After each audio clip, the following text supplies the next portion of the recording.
Stephenie Meyer knew what she was doing. So one thing I've been getting a lot is this like, oh, I don't think Stephenie thought that deeply about it, or you're reading too much into it, Cole, or something along those lines.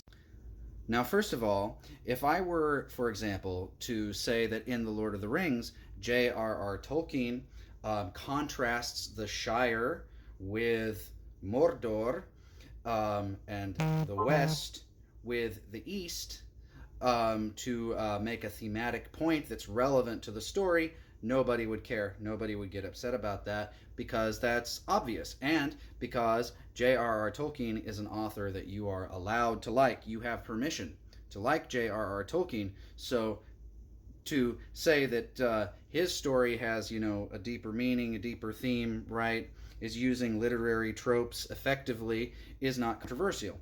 But because Stephenie Meyer is an author we're not allowed to like, everything she does in her books, has to be just coincidence.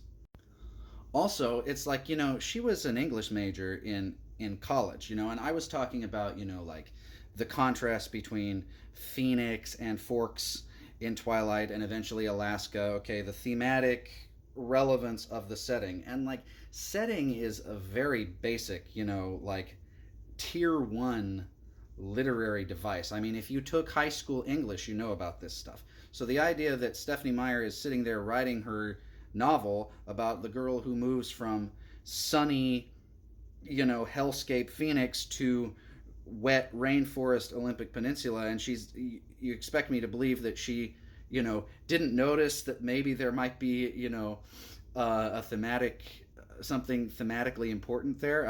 I don't think so. I mean, come on, a high schooler can figure this out.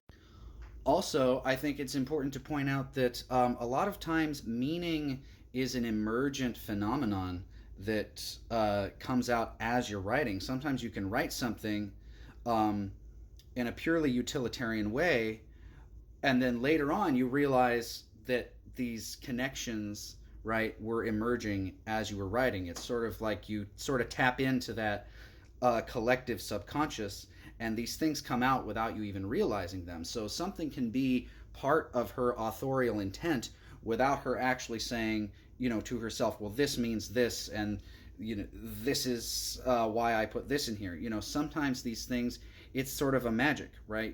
You're doing a sort of magic when you're writing a story, and a lot of times these things come out even when you don't necessarily directly intend them.